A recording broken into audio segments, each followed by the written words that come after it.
2021 could well see the emergence of a major standoff over the question of Scotland's independence. While the Scottish Government has vowed to hold a new vote on statehood, the British Government looks determined to resist this.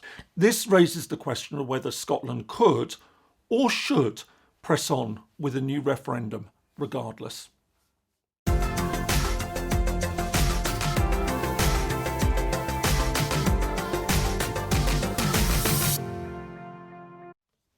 Hello and welcome to the channel. If you're new, my name is James Kerr-Lindsay and here I provide informed analysis on international relations, conflict and statehood. If there's one constant theme of this channel, it's that the international system is stacked against territories and peoples seeking independence. Countries fiercely guard their territorial integrity and have constructed a system of rules that make obtaining independence extremely difficult. Except in cases of colonialism or military occupation, the international community tends to take a firm line that territories can only become independent with the express permission of what we call the parent state. But what happens when the parent state refuses to grant permission for independence, as is usually the case? Sometimes a group will opt to take up arms to fight for independence. Very rarely this may succeed.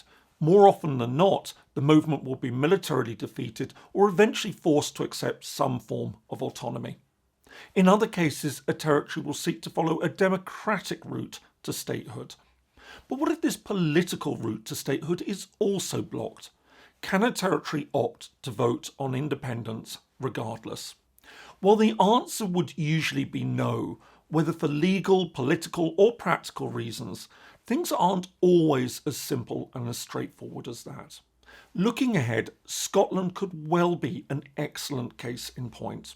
As I'll show, the possibility that it may now be lining up to hold an independence referendum against the wishes of the British government throws up some interesting and important questions about referendums and independence. Scotland lies in the northern part of the British Isles. At around 30,000 square miles, almost 80,000 square kilometres, as an independent state it would in fact be the 115th largest of the 193 members of the United Nations, lying between the United Arab Emirates and the Czech Republic. Its population currently stands at 5.5 million, which would put it at 117th place, at roughly the same size as Finland and Slovakia. Scotland first emerged as a kingdom in the 9th century and enjoyed a long existence as an independent country. However, at the start of the 17th century, it began a process that would eventually see it unite with its southern neighbour, England. The first step towards this came in 1603 when, following the death of Queen Elizabeth I, King James VI of Scotland assumed the English throne, thus bringing together the two crowns. A century later, in 1706, the two countries agreed a treaty establishing a political union. This was separately formalised by the Parliaments of England and Scotland, and on the 1st of May 1707, Great Britain came into existence under a new single parliament.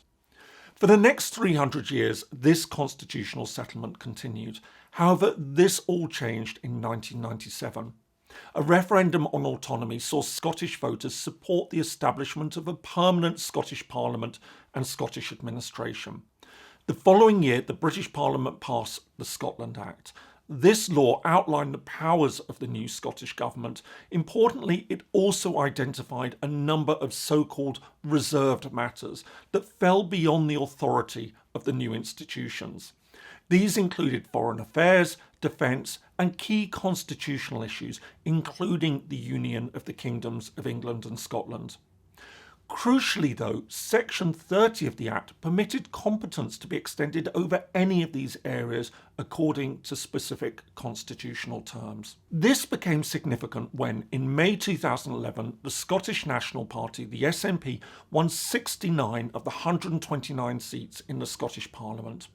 Having campaigned on a platform of holding a referendum on independence, it now pressed the case for a vote. In October 2012, the British and Scottish governments reached an agreement paving the way for the Scottish Parliament to pass the necessary legislation on a referendum on Scottish independence according to the terms of Section 30 of the Scotland Act.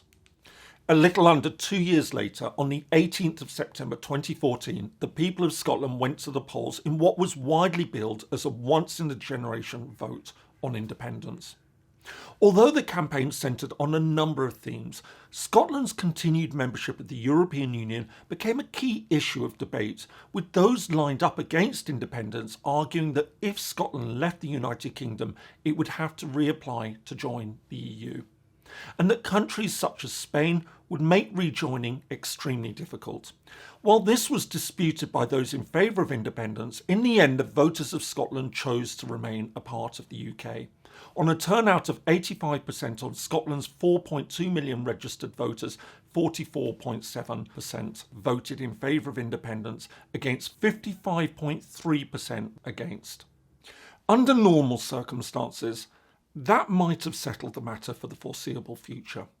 However, this all changed less than 2 years later when, on the 23rd of June 2016, the United Kingdom held a referendum on continued membership of the European Union.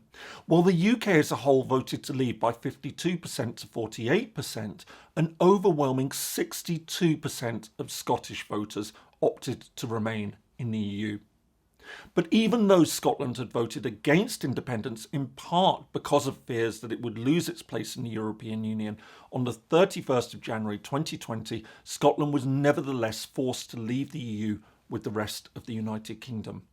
This Brexit vote fundamentally changed Scotland's political circumstances and led to calls for a new vote on independence. Following the British general election in December 2019, which saw the Scottish National Party win 48 of Scotland's 59 seats in the British Parliament, Nicola Sturgeon, the First Minister of Scotland, wrote to the British Prime Minister Boris Johnson calling for the necessary powers to hold a new referendum to be transferred to the Scottish Parliament. The following month, Johnson rejected the call for another vote, repeating the argument that the 2014 referendum was meant to have been a once-in-a-generation decision. Since then, the Scottish National Party has continued its campaign for a new vote, pledging that if it wins the next elections to the Scottish Parliament, due to be held in May 2021, it will use this as a mandate to call for another referendum.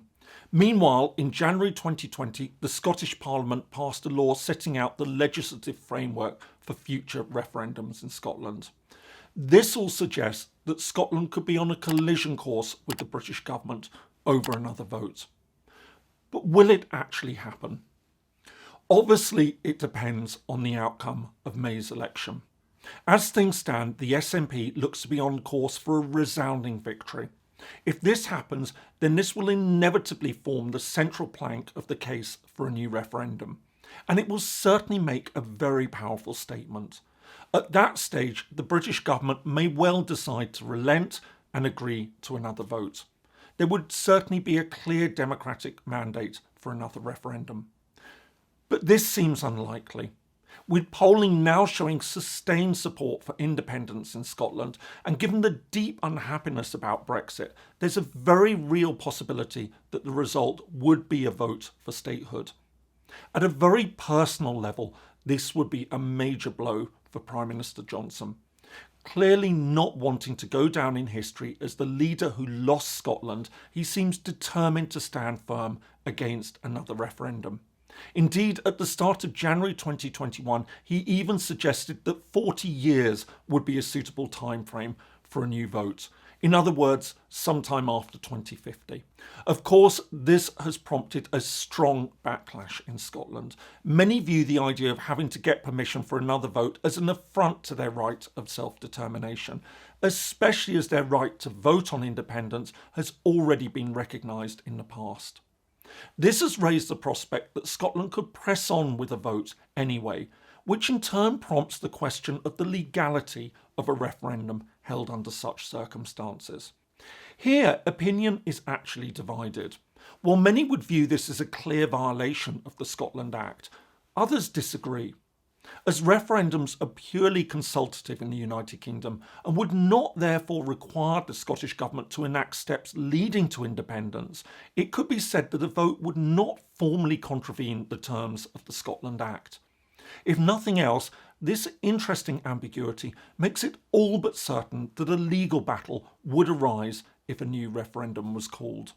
But in many ways, it's not the question of whether Scotland can hold another vote, but whether it should. The key question that needs to be asked is what would be the point of holding a referendum against the wishes of the British government? If it's to force London to relent, then it seems unlikely to work. If the British government has already refused to accept a vote, then why would it accept the outcome of that vote? That leaves the question of what would happen next. Of course, Scotland could just hold the vote and leave it at that. There's no doubt that it would be an important indicator of public feeling. But that would be it. Critics would then paint it as an extremely expensive and ultimately pointless opinion poll. The other alternative would be to use the vote as the basis to declare independence. Well, there are certainly those who would support this idea. This is in fact the one path that Scotland would need to avoid at all costs. A perfect example of just how disastrous this option would be can be readily seen from the case of Catalonia. In late 2017, it too held a referendum against the wishes of the central government. Then, having boxed itself in, it followed it up with a unilateral declaration of independence. This turned out to have utterly disastrous consequences. Not only was the new state wholly unrecognised by the international community, it led to the reimposition of direct rule by the Spanish government and the eventual imprisonment of many of Catalonia's leaders. Of course, no one is suggesting that any of this would necessarily happen in Scotland. However, there's no doubt that pressing ahead with a declaration of independence would be the worst possible course of action. While there may be a considerable degree of private sympathy for an independent Scotland around the world, the international community fundamentally opposes unilateral secession. Like Catalonia, Scotland would almost certainly go wholly unrecognised on the international stage. Meanwhile, any prospect of UN membership would be blocked by the United Kingdom, a veto-wielding permanent member of the UN Security Council. Finally, hopes of rejoining the European Union, a key cause for independence, would certainly be blocked by Spain and perhaps other countries, all the more so given its experience with Catalonia.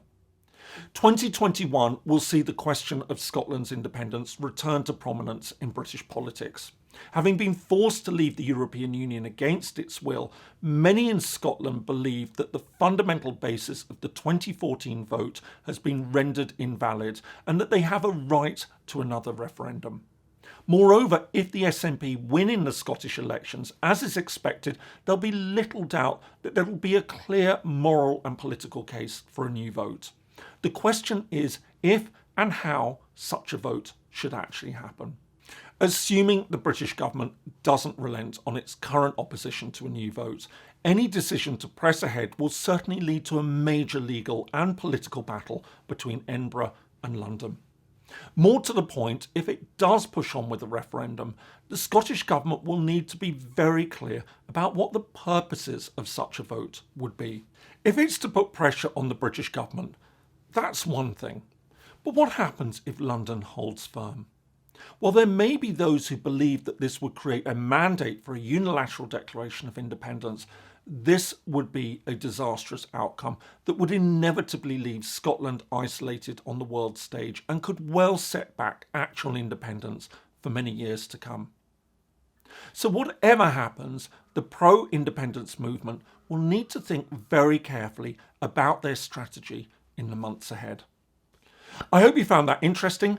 Do let me know your thoughts in the comments below, and here are some more videos that you might like. And don't forget to like, subscribe and turn on the notifications bell to be alerted when I upload new videos. I post new ones every Friday. Thanks so much for watching and see you in the next video.